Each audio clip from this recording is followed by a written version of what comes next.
Hello and welcome to the Lower League Looks League One podcast with myself and Jamie. Jamie, how are we doing? I'm all right. I'm glad you had got all the L's in it. It wasn't me I did, this yeah. time. I I'm always, always taken aback by oh, how loud that music is as well. I think I always forget how loud the intro music is, and it always I'll blast out. Yeah, startles me.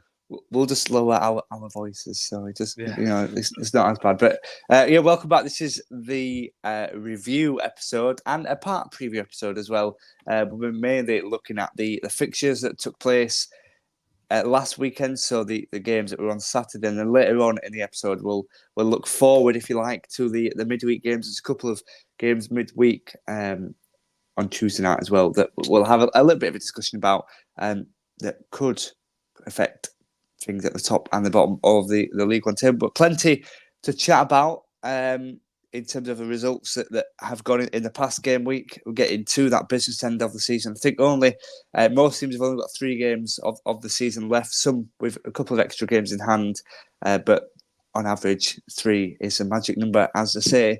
But Jamie, firstly, how's your week been? What have you been up to? It's been all right. Donny was 1 on Saturday. I have to get that in. We're only 1 point off the playoffs now, so that's taking all my Could excitement. be chatting about you next season, couldn't we, on here? That's the hope. That's the hope.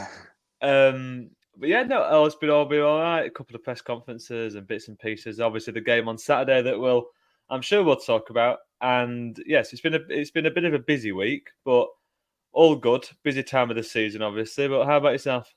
Yeah, again, a bit like you, busy week. Yeah, here, there, and everywhere. Really, was at Sheffield Wednesday on Tuesday, then was at the Theatre Wednesday, and then Saturday I was at Oakwell as well. So bit of everywhere really. Oh, and also a last minute trip to see Take That as well. So bit of all sorts really during the week. So it's been a bit busy, and then moving back to uni as well after the very prolonged Easter break. So yeah, just a little bit going on, just a little bit. Yeah, that's it. Take that. Wow. Take that. Yeah, it was good. It was good. Sat my own. But it was fun. Surrounded by all the mums of Sheffield. Absolutely. Yeah, that's it. Yeah, it just looked to my left, loads of women. Looked to my right. In fact, there were even. Let's keep this in. There's even women queuing for the men's toilets because the queues for the rooms were just like it was just horrendous. So they had to get security on the men's toilets to stop the women. Stop the women. It was quite. I just you just look at something and you just think what's going on here. So anyway, that's nothing to do with League One. But I just thought they could have done with a bit of patience, couldn't they? Oh, absolutely, yeah. I'm happy with that one. You got that in one early. I'll take that, yeah.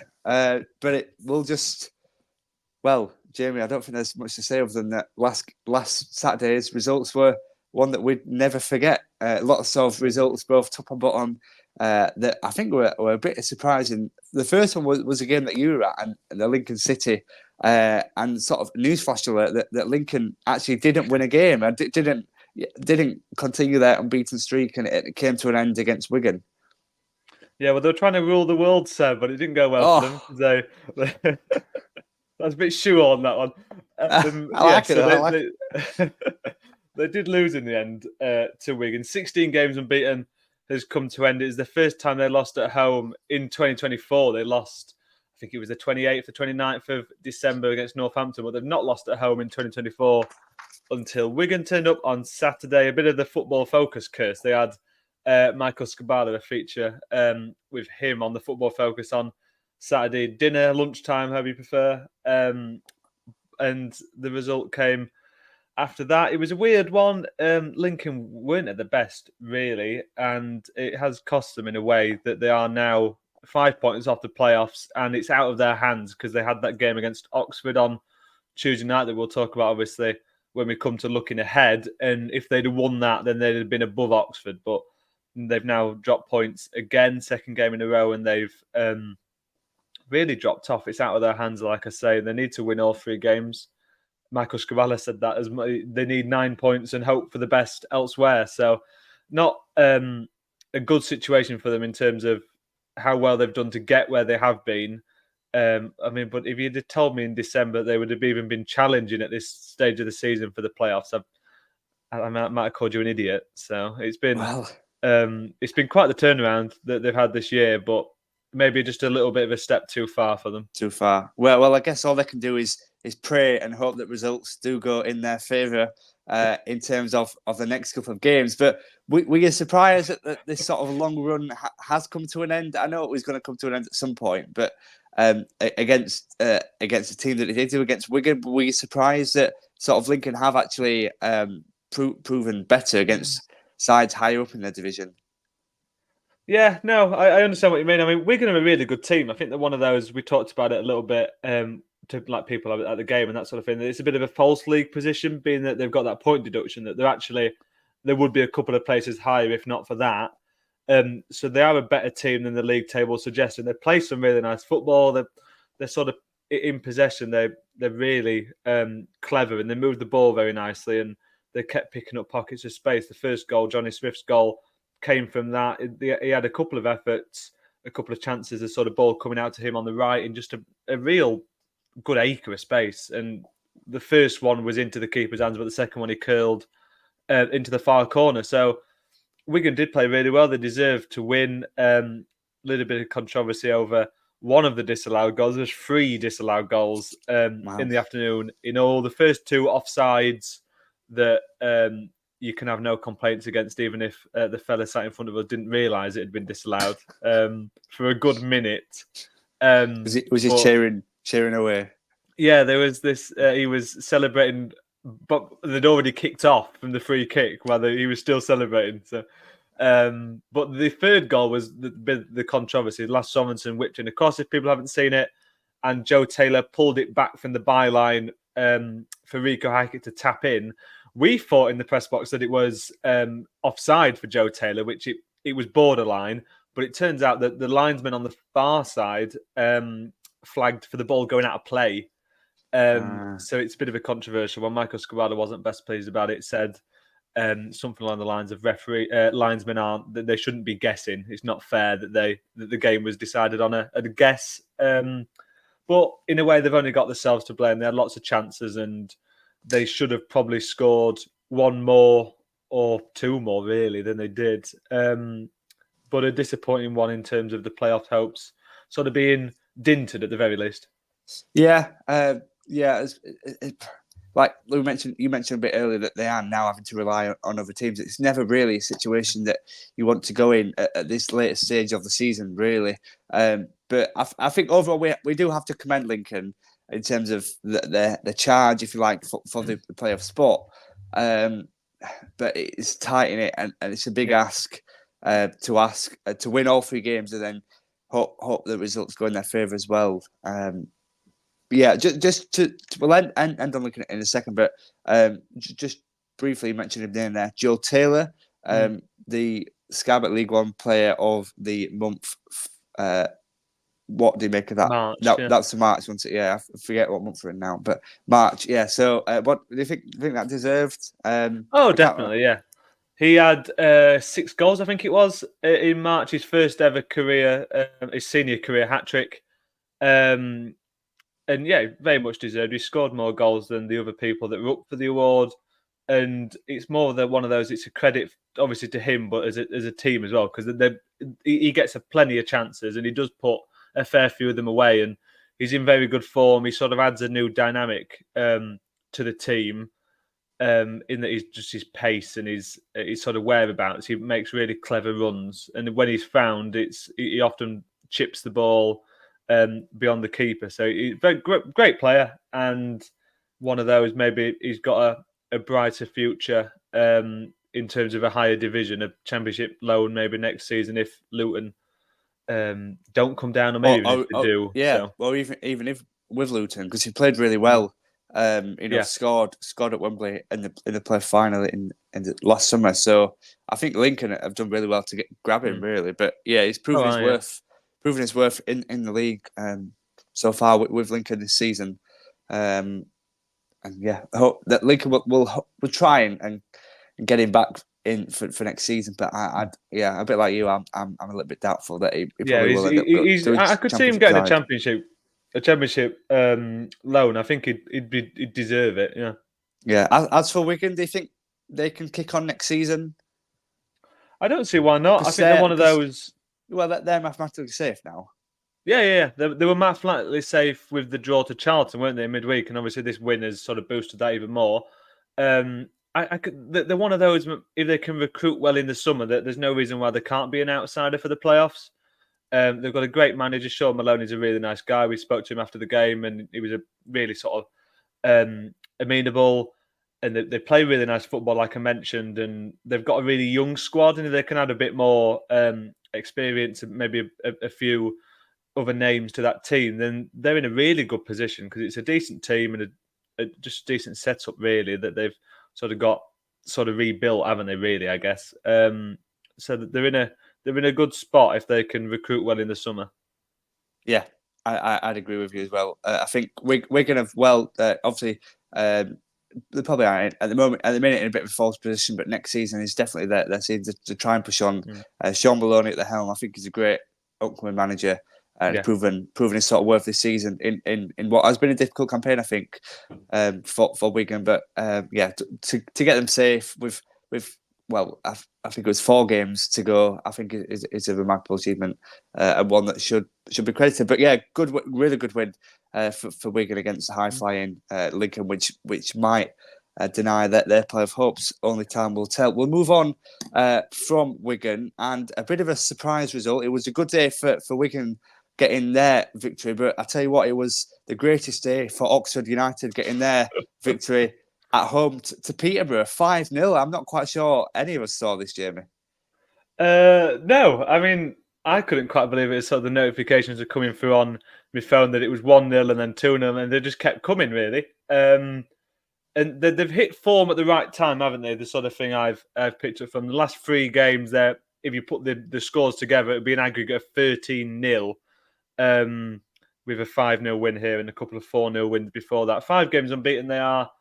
And like I say, hit form at exactly the right time. We were talking about Lincoln and how they had the momentum last week, and now that momentum has swung, hasn't it? And it's been a real change in that. And the momentum is behind Oxford, and they're going to be going into the playoffs as the informed team, or at least one of the informed teams. In terms of form, Peterborough were 3 games unbeaten, including that Papa John Bristol Street Motors trophy final win. And it sort of sets them back in terms of automatic contention, but they're firmly in the playoffs, aren't they? Yeah, they are definitely. You do wonder, given 2 sides in the playoff, Peterborough and Barnsley, they've not.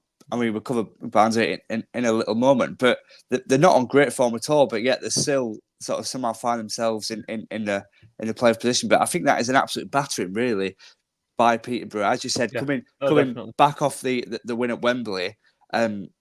You wonder how much of an impact it will have going into this playoff running now for Peterborough. But Oxford, do you think that more or less guarantees 6th place for them? Well, it's one they'll never forget. I'll have to give you that. I'm sort of running out now. But I've got a list here, so I'm making my way through them. The set list from last night. I think it puts them in a really good situation, doesn't it? I mean, they're 5 points clear of Lincoln. I think they're 4 points clear of Blackpool, and they've got a really good goal difference. So they're in a really good situation. Obviously, it's theirs to lose now.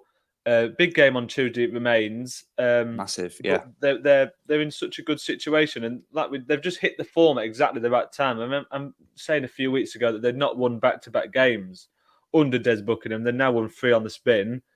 And they're just in a real positive patch of form. And I think it's as simple as that, really. They've just hit form at the right time, like I've mentioned, and just seen past the other teams around them. But it's never over, I guess. You never really know. But a 5-0 win against a Peterborough, that doesn't happen very often. No, not at all. And 4 different goal scorers within that. Ruben Rodriguez getting 2, and Oxford.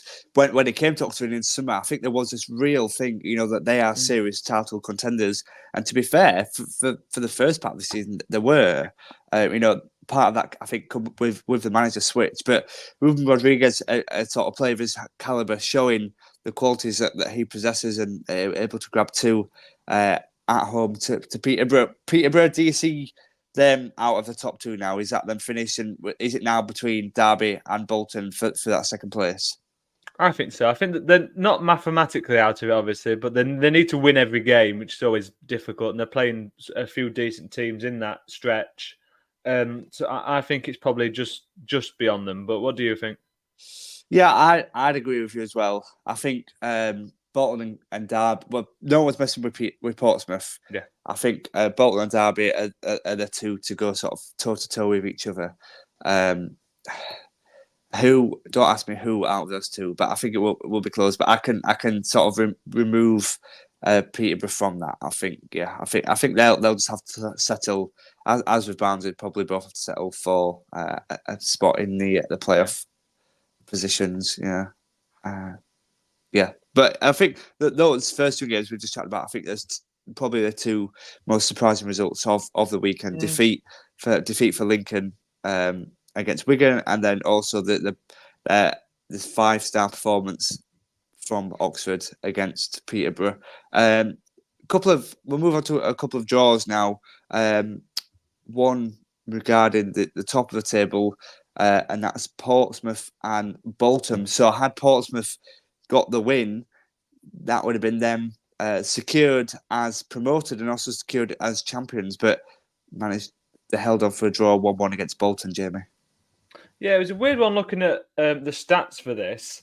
In that Bolton really sort of dominated on the sort of stats that you can pick out just by reading sort of FootMob and websites like that. In that Bolton had 1.8 xG to Portsmouth 0.26, and Portsmouth only had one shot on target, which was their goal. So I don't think you can read that in any sort of way and say that was a good performance. They certainly didn't shine in that game. But Bolton, it's a good win for them, really. I think that's the top and the bottom of it. Yeah, well, a good win. Sorry, a good point. Yeah, I beg your pardon. Point. Yeah. No, well, they got the goal early through Kamara within 7 minutes. So when you do get an early goal, there is always it's always an ask to hang on to that goal, and they end up conceding a goal scored by Aaron Collins. Just your thoughts on him, obviously signed from Bristol Rovers in the January window, and was actually proven pretty pivotal for Bolton in their running to try and push for second place. I think he's my sort of striker, Aaron Collins. I've always been a fan of him, and he's a really good player. He's a really good League One striker, isn't he? He's probably... Yeah. I don't know if you can... Maybe he's the best in the league. He's certainly one of the best in the league. And he fits like a glove in that team, doesn't he? And that it's a big goal and a big point for them that sort of puts them... They are a little bit off now, 4 points off the automatics with a game in hand. So it's not in their hands, really, and that they need Derby to drop points. But they're sort of sewing up that third spot quite nicely at the very least. Yeah, a couple of points between them and Derby. I said 4 points, but they do have a game in hand, so that will be an interesting one to see how that one goes. If they win that game in hand, then it'll just go to 1 point between the two, and they'll be definitely on Derby's heels. As for Pompey, like I said, promotion was on hold for the meanwhile, but I think if they get a draw in the next game, then that will be them champions. I know we'll come on to that I think the second half. A draw is promotion, and they need 2 points to win the league. So a win to win the league. Yeah, we'll see those champions. Yeah, we'll come into a little bit more detail in the second period when we'll come to preview the midweek round of fixtures. But we'll move on to another draw regarding the top six, and that involves Barnsley. They played Reading at home. The score, well, having been there, I think the score doesn't quite reflect how Barnsley played, but I think it's compared to recent weeks, I do think it's a solid point, really. I don't know what you think, Jamie. I mean, I wasn't there, so I don't know how they played. I'll hand back to you for that. But in terms of Reading, I think they're a really good team. I'm always quite impressed with Reading whenever I see them, and they're not an easy team to beat. I mean, Lincoln found that out last week, and Barnsley found out a 2-2 draw here. It's 3 without a win for Barnsley. I guess that's the thing that would worry me if I was a Barnsley fan. They've only won one game in 6 as well. To add to that, and it's all about momentum, isn't it? That is just the key word in terms of the season coming towards the playoffs. It's all about who's got momentum, and Barnsley do not have any sort of momentum at the minute. But did their performance suggest otherwise, Seb? For me, yeah, I genuinely think that's the best we've played probably in those 6 games that you mentioned. I think that's the best we've played. The 2 Reading goals for me both came against the run of play. Barnsley, we're creating chances, passing it well, sort of forcing Reading really to their own half to defend the ball. Like I said, the result probably doesn't show the full picture, but during the game, that Barnsley had great spells of possession, of attacking display.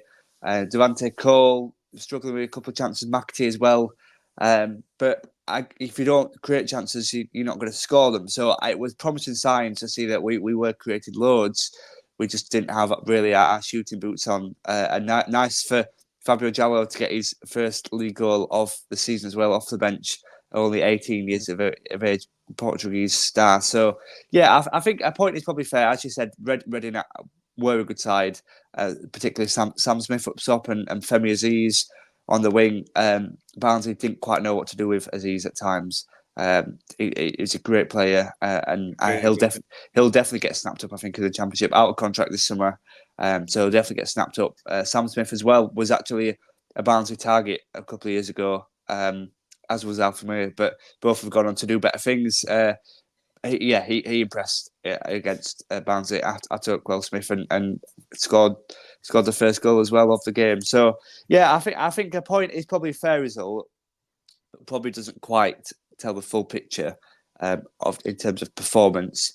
But it is a bit worrying because you'll probably get the table up, but in terms of there is a real possibility now Barnsley could actually slip out of the playoff spots. I think a win would have secured like top 6. It's not over, is it? They're 5 points clear of Blackpool in 7th.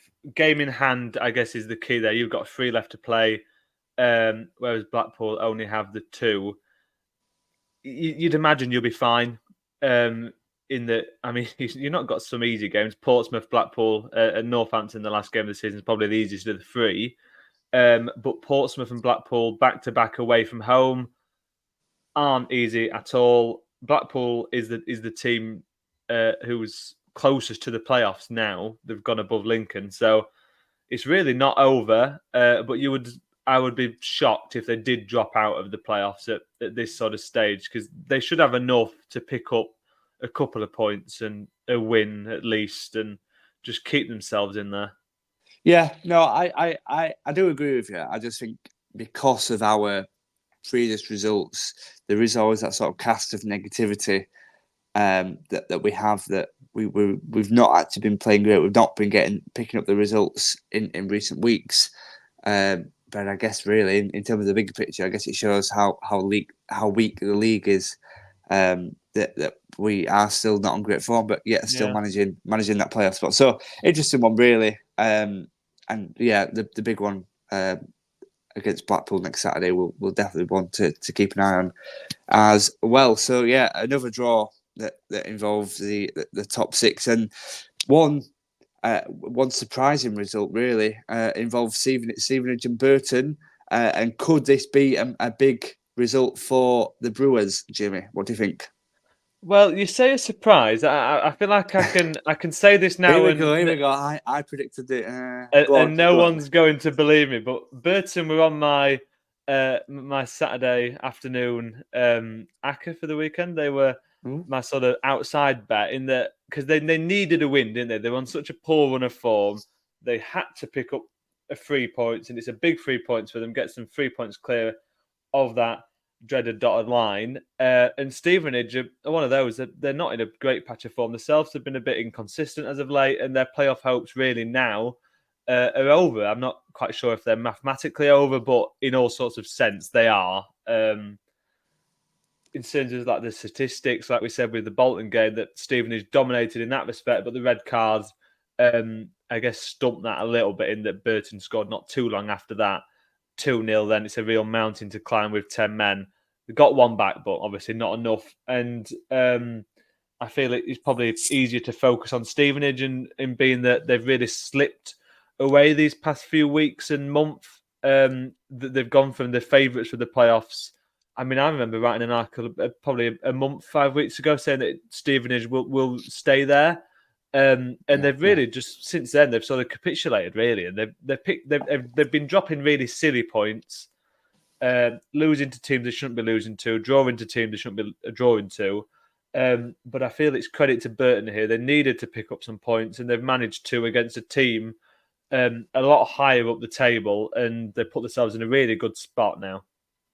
Yeah, no, I agree. I think in terms of how the table stands at the moment, Burton are in a safe spot away from the bottom for 3 points adrift from Port Vale, who occupy that last relegation space. And I think there is a massive win for, I'm not going to do with you. I'm not going to say predict this. I would have had Stevenage winning that one, but I think it's a big win for Burton Albion at the bottom of the League One table.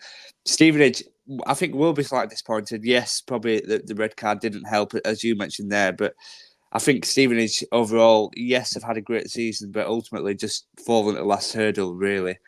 I agree with you that although maybe not mathematically, I think that is them out of the playoff spots, and will be in League One for another season, which I don't think is bad, given they only came up last summer, under the guidance of Stephen. They did more or less sort of storm the league, really, surprise everyone.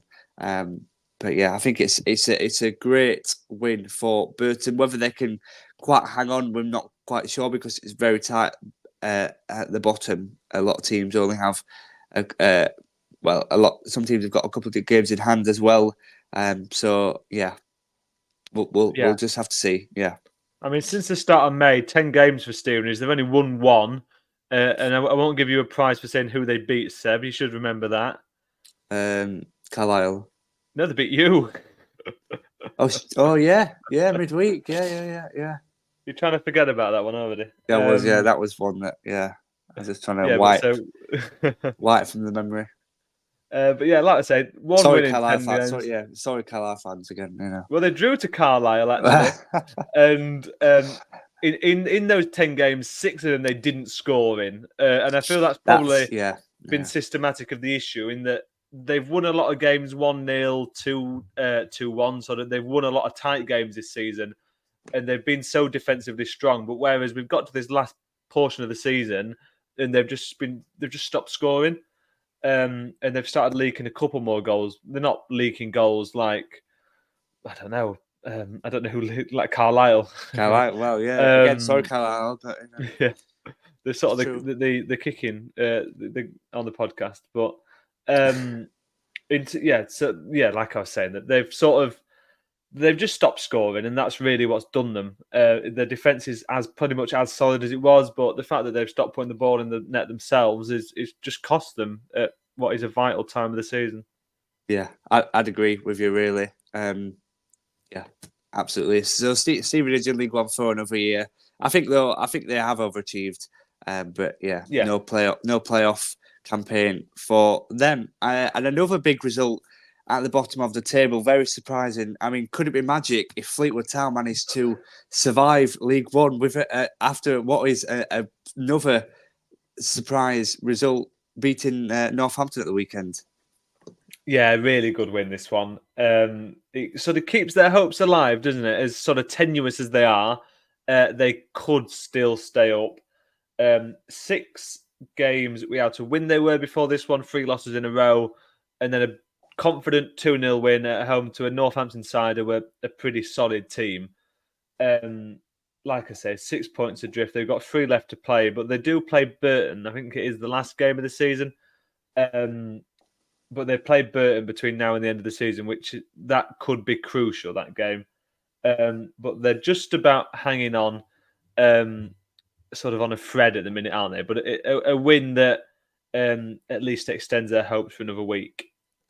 Yeah, I think that's right. I think they are in a very precarious position, and we can't look too much into the result. Yes, we've got to, praise Fleetwood managed to get a victory, but also it's against Northampton, and no disrespect to Northampton, they're not the strongest side in League One, but I think it is a great result though for Fleetwood. They are still second to bottom, 6 points adrift, with a game with 3 games to play. Yeah, and I think they play Burton as well. That, don't they? Yeah, So that's what I said. that'll be huge contest there.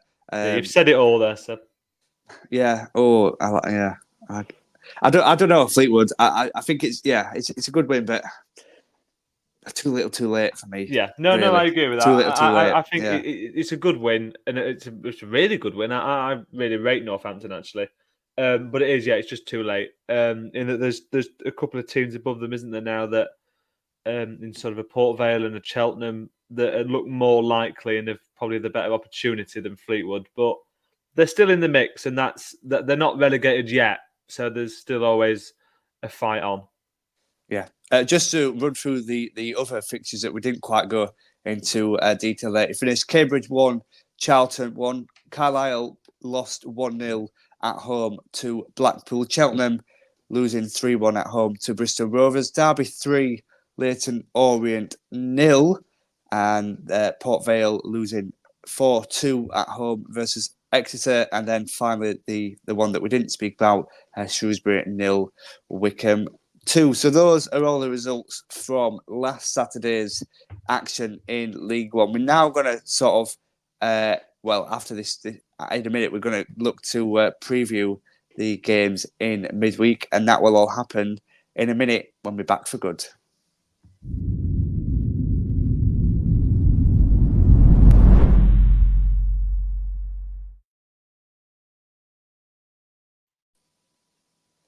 Hello and welcome back to Your Greatest Day. This is the Lower League Look League One podcast with myself, Seb, and Jamie Johnson. We've spoken about Saturday's results in the third tier, and now we're going to move our attention to focus on the games coming this Tuesday. Plenty of things to chat about, both at the top and the bottom.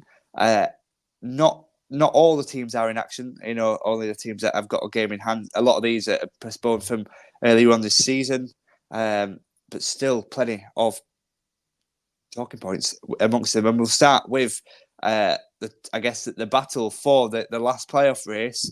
We bigged it up before the break. We're going to big it up even more after the break. Oxford United versus Lincoln City. What a game that's going to be, Jamie. Well, can Lincoln relight my fire, Seb? That's the question after their loss at the weekend that we talked about, obviously, in the first half. It is the absolute epitome of a must-win game for Lincoln, at the very least. They're 5 points off the playoffs, which we mentioned. Oxford, if they win, they'll be 6 points clear of 7th with just 2 games to go, and they have a better goal difference. So if Oxford win, they've not mathematically secured themselves playoffs because of the sort of the goal difference situation, but they have a better goal difference, so they've pretty much assured themselves a playoff spot. Lincoln needs to win to have any sort of hope of sliding into the playoffs at the very end, and they're just hoping for an Oxford slip up, beg your pardon, after this game. But yeah, must win, and it won't be easy, I don't think, for Michael Scabala to pick his team back up after a really quite a crushing defeat at the weekend. An 89th minute winner it was from Charlie Hughes, the Wigan captain, and it went in to our right from where we sit in the press box, to the Stacey West standing right in front of the Wigan fans. It was, and 5 or 6 Lincoln players just sort of like fell to their knees, and it's like you could see that they were devastated, and it felt like a huge moment. And even though it's not over mathematically, it does feel like sort of it's over in spirit in a way. But you never know. All to play for. So yeah, who knows? Yeah. Everything changes in football. So Oh yeah, I'm loving it. Not only that is that Lincoln. I have run out now, though. So I hope I've got a couple more. The result on Saturday. How much of an impact do you think that will have? You spoke a little bit about that the players were dejected on the field in terms of mentally going on that long unbeaten run, for then that to come to an end and then to go again on Tuesday. It's quite a short turnaround, that, isn't it? Yeah, it's huge. I mean, maybe that's a positive because they've not got time to think about it. That they come out of the game on the Saturday, probably have Sunday off, and then Monday's preparing for Tuesday night, isn't it? And they've not got time to maybe dwell on that defeat too much. But even then, it's still difficult to come back from a big loss like that, especially against an Oxford team who's totally the opposite, a 5-0 win. They're in the finest form they've been, well, at least since Des Buckingham's been there. And that makes it a really difficult game because Oxford won't need picking up. They're in high spirits and Lincoln are sort of as low as you can get in a way after that result on Saturday. So it's really difficult, really, really difficult for Lincoln. And I don't see a positive result coming out of it. But then again, you sort of never know, do you? And that team has showed a lot of character over the past few weeks and they've sort of pulled out results. Leyton Orient is the one I remember the most on Good Friday. They didn't play well at all, really. They were the second best team for the whole game, but they come away with a 1-0 win. They just managed to fight their way and fight and claw and grab onto a late winner. And against Reading, they, by all accounts, weren't the best team in that game and they got themselves a point. So they've managed to pick up points when they're not at the best, which is obviously, that's a sign of a good team, as they say. And they need to maybe do the same against Oxford. They just need to push themselves down, and pick themselves back up. Bit of a tongue twister, and just go again. Is really the message that I'm assuming Michael Scribalo will be passing on to them. Yeah, but just to add that as well, we spoke before the break that Lincoln need to win all the 3 games to have any hope in making the playoffs, and then just cross the fingers and toes that the results go in their favour. But the 3 games are away to Oxford, away to Cheltenham, and then at home in the Garden to Portsmouth. Nah, you didn't quite get that. That's the only one that's not gone down well. Straight over the head, that one. I was thinking it's not called the Garden. Yeah, that's the only one that not gone. Anyway, and then at home to Portsmouth. So Oxford are fighting. All 3 teams are fighting for respective different things. So Oxford are fighting for a playoff spot. Cheltenham are fighting to stay in the league. Portsmouth, well, by this point, probably might not have anything to play for. But as things stand, are fighting to become to get promotion and to become champions. Whether there will be at that point, I'm not sure. But at the moment, there are. So, but all the 3 teams, they might be on the beach, by that point, who knows? But at the minute, all 3 teams are fighting for something different. So that's a real task for Lincoln, that the teams that are facing are not going to just be a walkover. Oh, definitely, yeah. It's a really difficult run-in. And this Wigan game was probably the easiest of these last 5 or 6 games that they've got, and that's the one they've slipped up in. It was the one we looked at. I looked at the Oxford game being difficult, the Cheltenham game being difficult, and the Portsmouth game, like you said, a little bit. They might be on the beach by then. It might not. They might not have the same fight as Lincoln, but dropping points to Wigan, it was, as good a side Wigan are, and we talked about that, obviously, when we talked about the game itself, it's a disappointing result in that they've dropped points to the team that's got nothing to fight for, when they're playing teams now that have all to play for, really. So, yeah, a disappointing one in that respect. It's a really difficult run-in and a really, really difficult game on Tuesday night for them. And as for Oxford, how do you think they will get on? They've got this Lincoln game and then they're at home on the Friday night at Sky, home to Stevenage, and then the last game of the season is away to Exeter. So I guess for them as well, they've got 2 back-to-back big games in Lincoln and Stevenage. But we spoke before that Stevenage probably don't have anything to play for now. So it might be a little bit. Maybe I think Sky might be regretting that choice of game there. Steve Evans cam you need for that one, but it's but it's still 2 big games. Oh, definitely. I think maybe it's a little bit more difficult being the Friday night. Tuesday, Friday's not like a rapid turnover in footballing terms, but it's shorter, obviously, than Yeah, it's one the less day, Saturday, isn't it? Yeah, Tuesday. Yeah, yeah, exactly. And Stevenage are always a tricky team to play. They've got that sort of grit to them, haven't they? And even if they're not pulling out results, they've got nothing to play for. They're never an easy team to beat. So I don't see that being an easy game for them. But this game on Tuesday all sort of hinges on that, because if they can win it, then it's all but secured playoffs for them.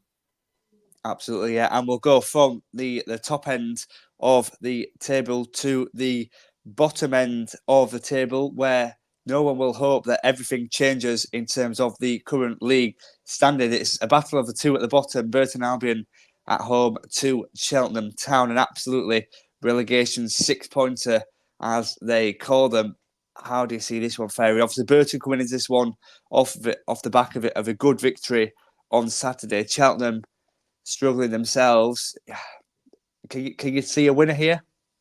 Well, you took the words out of my mouth. It says on my notes 6-pointer. That is exactly how to describe it, isn't it? I think that's what every game regarding any bottom side is at this Yeah, point of the season. definitely. Cheltenham, 4 losses in a row for them. They've won just one of their last 11. It's now or never, really. I think they've got a couple more games to play than others around them. Burton included. I think they've got one game in hand on Burton. So they've got teams to play. They've got games to play, but they need to start picking up points. This is whoever wins this. You'd imagine that they'll sort of a switch is flicked, isn't it? In that confidence, as well as the points being on the board, that it could see them to safety. Burton at home, I found it difficult to go against them, especially after the result on Saturday. I mean, it's a big 3 points away at Stevenage. That should give them all the confidence in the world. And facing a Cheltenham side that are struggling, they're really struggling, and they have to pick up some points, though, don't they? If they want to stay up themselves. But I think everyone at the start of the season had Cheltenham going down, and I don't think anything's really changed. No, I agree. I disagree slightly in Burton being at home. I just think that the past two home games against Barnsley and then against Oxford, they were absolutely there for the taking for both sides. Particularly that Oxford game, I think two or three of the goals were all the same, and they were just Oxford running at them. There were no defenders near them, and I think they were pretty easy for Oxford to get past the Brewers. That being said, you know when they are in the position that they are, and we saw that the big sort of celebrations at full time at the Lamech Stadium on Saturday, you do believe that they might carry that confidence into the home game on Tuesday night. But it is, I don't think anyone can really underestimate the sort of the parameter and the size of this game here that's involving two of the teams towards that bottom end. Cheltenham, if they win, have a real chance of safety. You know, that they'd go up to 41 and then just 2 points away from safety, with a game in hand on Burton as well, who occupy that last safety spot. So it'd be absolutely massive if Cheltenham could get a win. For Burton, if they got a win, I do think that would be them sorted with 2 games left. Albeit not I don't think mathematically, but in my opinion, I just think that'll be them sorted. I think none of the other teams below them will quite have enough. So I think they'll be absolutely fine. But if it ends a draw, then it just continues on to the next week, and I guess then we hype up the next round of fixtures even more because it is absolutely crucial. We've only, Burton have got 3 games left. Cheltenham have got 4, absolutely massive at this point of the season. But then I guess the question for you, Jamie, would you rather have points on board or would you rather have games in hand? You always want the points on the board, don't you? Yeah. I think as fans, you add 3 points on. Every time it's a game in hand, you just add 3.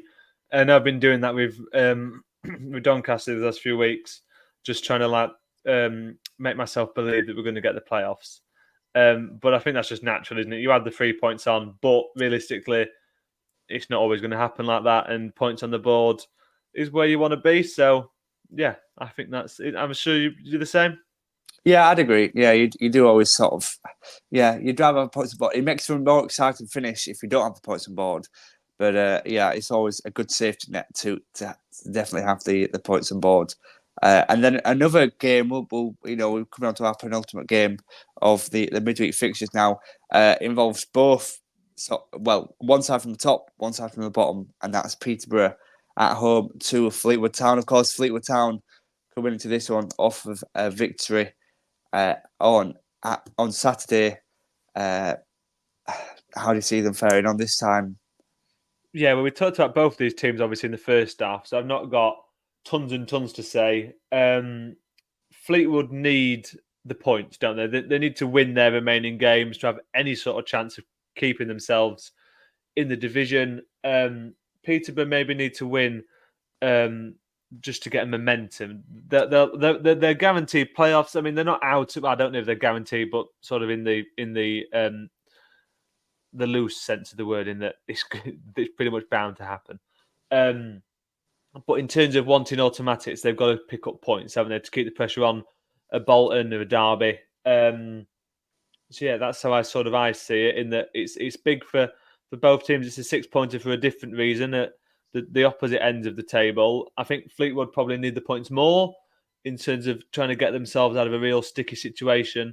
That, I mean, I don't think I ever saw them getting out of, especially when they appointed Charlie Adam. I thought it's definitely not going to, but they put themselves in a decent situation, really. They're not out of it at all. Peterborough are obviously in a much better situation than the team they'll be playing, and they need to keep knocking on that door. Then they need to keep winning, if they want to knock on the door of the of the automatics. But realistically, I think it's playoffs, isn't it? And it's all about gathering a bit of momentum before those crunch games at the end of the season. Yeah, I mean, I agree. These days, anyone can beat anyone in the league, but yeah, I think Peterborough will win this one and sort of solidify their spot in the playoff running. And it would mean a big ask for Fleetwood in terms of the overall season. I think, yeah, you're right. As soon as Charlie Adam came in, especially when they went on that winless run for such a long time as well, it was looking ever so doubtful. So they have done really well, to be fair, to get this far. Really, we've definitely four games to go, and they've still got a chance of survival. But yeah, a defeat midweek, and I do think that will be them gone. Yeah, I can go with that. Agreed. Yeah, and nice that we're on agreement. And then the final game of the midweek in the games on Tuesday involves my side, and it also involves the soon-to-be champions and promotion chasing Portsmouth.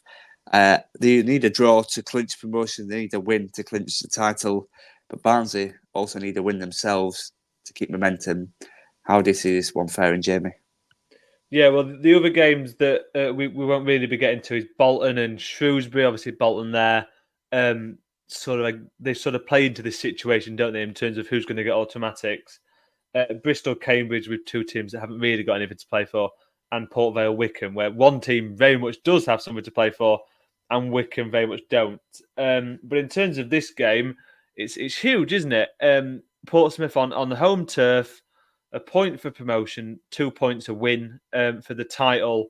I don't think there could be a better way to do it under the lights at Fratton Park for Portsmouth to secure themselves a league title or even just promotion. It would be a great night for them and a very deserved one. They've been the best team in the league by a long way all season, battling through all sorts of injuries, but they've maintained their sort of good form consistently throughout the season, and Barnsley are one of those teams who are in a bad patch of form at the minute. And like I said with Peter a minute ago, it's all about momentum for the playoffs, isn't it? That you can't go into the playoffs off the back of 4 or 5 losses, 4 or 5 games without a win, and expect to do anything, because it's just not going to happen. So they need to start picking up points, really, just to sort of put themselves in the right frame of mind. And they're not guaranteed playoffs anyway, are they? They can be caught, even if it is unlikely. So it's a big game for both. But obviously, Portsmouth, it would be the fairy tale ending to their season to win the league on home turf. I'm going to play devil's advocate a little bit. Can you imagine the flood of tears if Portsmouth ended up dropping their position in the league? We said that they only need a point to secure promotion, but Barnsley could come and absolutely batter them, and as could the rest of the teams. Can you see anyone else getting that top spot, or do you think it's Portsmouth's all the way? I feel like you've only asked me that question to get in that one final take. That what do you mean? What do you mean? But realistically, to answer your question in a nutshell, no. I think Portsmouth. You don't see Portsmouth getting battered 5-0 by the Reds? No, I don't. Very much not. Maybe Portsmouth's reserve team. But no, Portsmouth will be fine. Even if they don't do it here, they've got 2 more games to go. And I'll imagine they'll have it all sorted even before they come to Lincoln on the final game of the season. So it's been a great season for them, really well deserved. And they'll get themselves over the line one way or another if it is this game.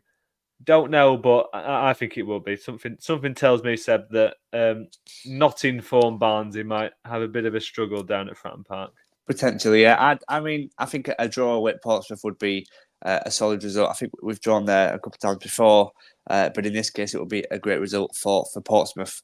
But yeah, Portsmouth are a good time. And just finally, we've sort of covered all the big fixtures midweek. We're recording this a bit unusually on a Sunday night. We normally record this on a Monday night. So it does mean that there's an event happening, and that is the EFL Awards 2024, which sort of hands out nominations and recognition for managers and players of the season. But Jamie, actually, before we came on air, made the point that it's a bit pointless because the season hasn't actually finished, and as we've spoken about today, most teams have got 3, if not 4 games to go. If you had to pick of the manager of the season, Jamie, the ones shortlisted: John Mousinho, Darren Ferguson, and Steve Evans. Steve Evans probably likes one that is backfired a little bit now. But if you had to pick a manager of the season, who would it be? I mean, so if you want me to pick my manager of the season before the season's finished, I will pick. It's got to be John Mousinho, hasn't it? But that is all dependent on if they win the league or not, isn't it? Because if they don't, even if they've had an amazing season, but all the hard work that they've put in, if they don't then at the end of the season win the league or get promoted, then it's all for nothing in a way. And this is what winds me up about these awards. I mean, you've set me off. You mentioned what I was saying. We've started, have we? Off air in that handing out awards for a season before the season's finished is really redundant, I think. It's very silly, and it gets under my skin a little bit. I take that point. I've never quite looked at it as angrily as you clearly have, but I do think it's a little bit strange. I think it could be a distraction. Having said that, I'm not quite sure that much changes in the last 3-4 games of the season, but I do take your point. I'm just happy to have a complaint. I think that's the thing. But realistically, you're looking at Mousinho, aren't you? Because of just the great work he's done throughout the season. They've been superb. And he does deserve recognition for that himself. So if this is how they do it, then okay. No, I agree. I think Mousinho in his first full season in charge at Portsmouth has been absolutely outstanding. Leading the pack for a large majority of the season, and no doubt they probably will clinch promotion at some point in the next couple of weeks. Also, the players up for player of the season is Harrison Burrows from Peterborough, Marlon Pack from Portsmouth, and Nathaniel Mendes-Lang from Derby. Is it time for a quick answer, Jamie? Out of the 3, who would you give it to?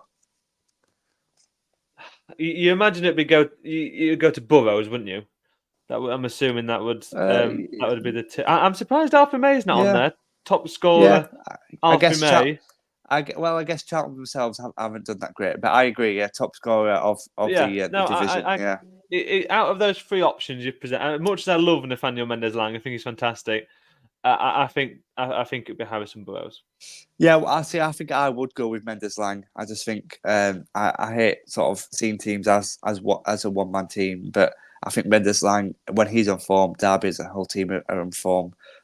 So he'd be mouth shout. But of course, we're not there tonight. So by the time you might be listening to this, the results are out, and we just don't know. But that's our guesses.